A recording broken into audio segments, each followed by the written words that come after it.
Assalamu alaikum guys, welcome back to my channel AdnanOnTech. Getting your first IT job is the hardest part.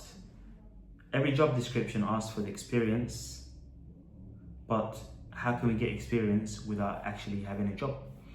In this video I want to break down how we can navigate this conundrum and how you can land your first IT job. So for those of you that are new to the channel, my name is Adnan and I've been an IT professional now for 7 years.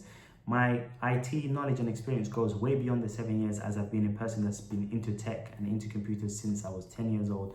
But as a professional, I've been in the industry for now 7 years. So now we'll go through what's the basic knowledge that you need for your first line support job, your entry level job, and what are the certifications that will help you get this knowledge. So number one, having that basic knowledge of the computer hardware. So for example, knowing your way around a computer, knowing what a CPU is, knowing what SSD is, storage, knowing what RAM is, how to upgrade RAM, knowing what motherboard is, where are things placed on the motherboard of a computer, knowing what operating system is. These main important things are the basic knowledges that you will need for your first IT role.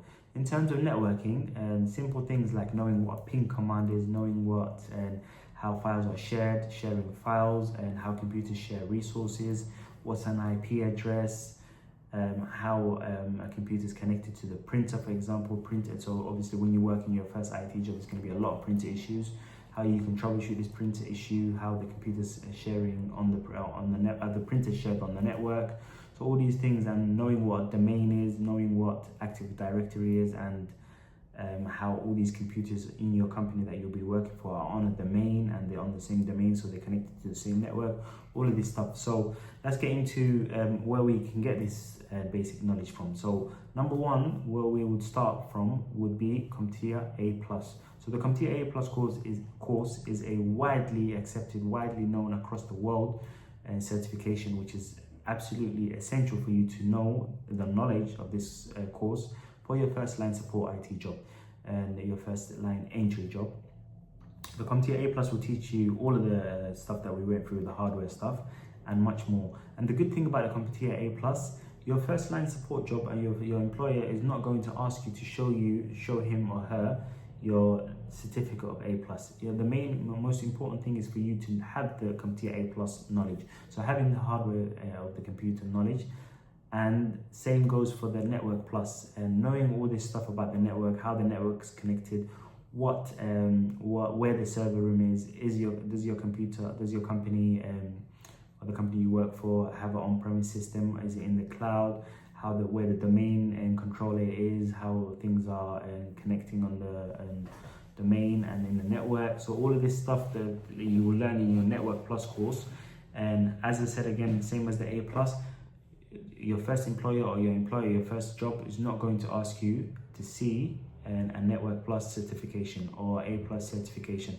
This is not important to them. Like I said, the most important thing for them is the person has to be IT literate. So knowing your way around a computer and having that basic knowledge. So when they ask you in the interview, what's a ping command? What's an IP address? How do you troubleshoot a blue screen on a computer?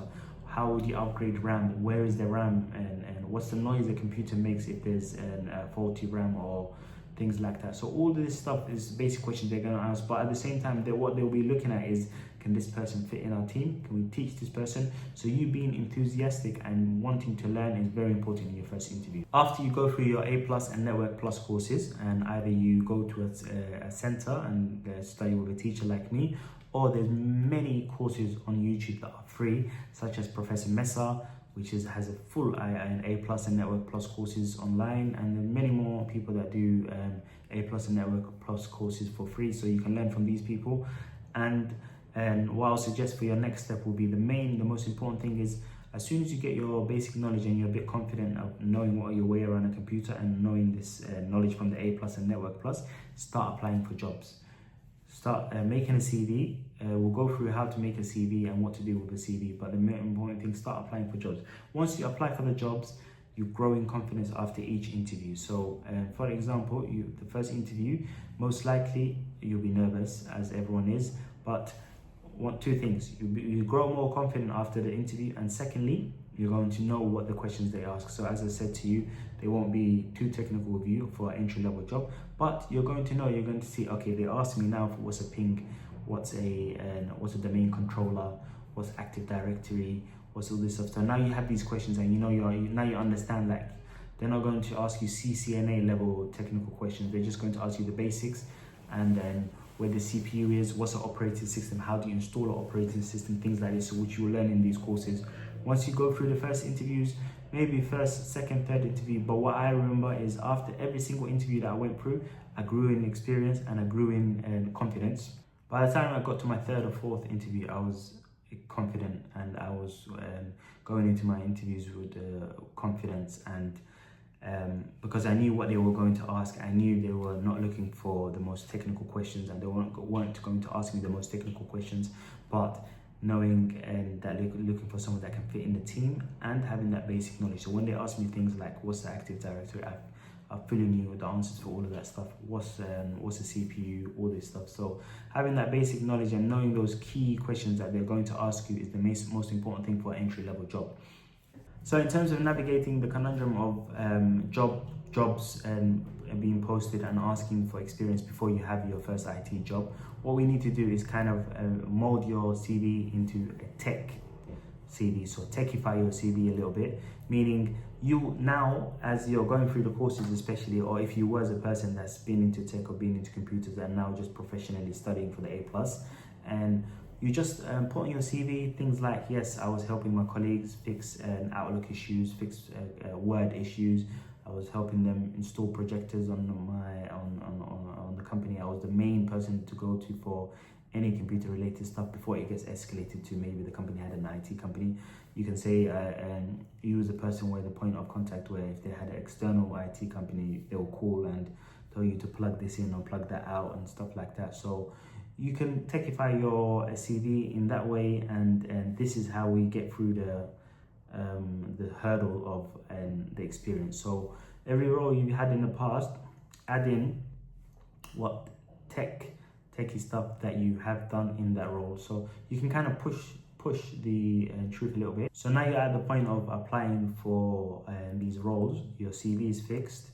One thing you need to know about your CV, and the most important things about your CV, is put everything in terms of the experience as we went through, techify and make it a techie CV by adding in the tech stuff that you have done in the past in your other roles, and also the certifications that you've studied or you are studying for now. So for example, if you're going through the CompTIA A Network Plus now and you've done the A Plus already, say A Plus course is completed. So I've completed my A Plus course and I'm currently going through my Network Plus course and working towards my CCNA. So these, and the HR will pick up on these keywords. So A Plus, Network Plus, CCNA, and the other technical stuff. So you mold your CV. We'll have a full video of going through a full CV building video. But in terms of your soft skills, put down your soft skills in terms of how you're working well in a team, how you're well spoken, how you are, all of that soft skill stuff. And in terms of the technical skills, put all the keywords that will pick up these automated systems may even pick up in terms of what you know about DNS, what you know about a domain, what you know about Active Directory. So Active Directory, DNS, domain, CPU, and all of this stuff, hardware, Mac, Windows 11, Windows 10, and everything that you've experienced in the past or your companies that you've worked for, useful as a technical skill, put this. So this is the stuff that the automated systems will pick up on the CVs in order for you to think. So where would I apply for jobs? So in the UK here, and probably in America as well and across the world, and Indeed's a very popular website. So I've got a lot of jobs in Indeed from in the past, and there are other jobs in the UK, other job sites, and I'm not sure if they're across the world, but Total Jobs, Reed is another example. So Indeed, for example, you just upload your CV, and when your CV is ready, apply for the jobs. And sometimes it helps applying for jobs directly on the company website, but you can do an easy apply and apply for these jobs. And it's worked for me in the past, and where I've applied for many jobs. But one thing you do need to know and keep in mind, keep track of the application. So once recruiters call you, you need to know what company they're calling from. So keep track on, I'll say in the first days, apply for 5, wait a few days for the responses from either direct from the HR department or the internal recruitment company, or the external recruitment company might call you. And what another key thing you need to know about recruiters calling you, you are more knowledgeable than a recruiter. You know more IT stuff. They are working off a script, so they're going to ask you, do you know anything about Active Directory? Do you know anything about DNS? Do you know anything about Azure, for example, anything like that? So whatever the job description is. So memorize and get to know your job description properly. You can ask when they call you, is this, can you remind me or tell me what company you're calling from or on behalf, or they'll tell you straight away when they call. Then you can have, maybe keep your notes ready with you next to you, say yes, and look at the job description this company is asking for, so you'll know that you'll be ready for. And in terms of the recruiters, you being a technical person and they are not, so you know more than them, so you can actually, when they ask you what's Active Directory, yes, Active Directory is where the main controller is, where this is, where that is, where the users are on the computer, where this is. So just give him a good, confident answer, and that's enough for a recruiter. Sometimes an IT manager will call you, but IT managers, like I said, they're not looking to go through technical stuff, especially on the thing, or even in the thing. They'll ask you basic questions. So they'll invite you in as long as they know you're confident speaking and you can present yourself well on the phone. They say yes, okay, interview time. And when they come, like I said, in the interview, they're going to be asking you those basic questions. Landing your first IT job isn't easy, but once you get your foot in the door, everything gets easier. I'll be making more videos to guide you step by step on these first steps that you need to take for your first role. If you found this useful, hit subscribe, hit the like button, comment down below. What's your biggest issue that you're facing in your first landing your first IT job? What stage of your job search are you at? Have you done any courses so far? Let me know, and I would love to make more videos on this in the future.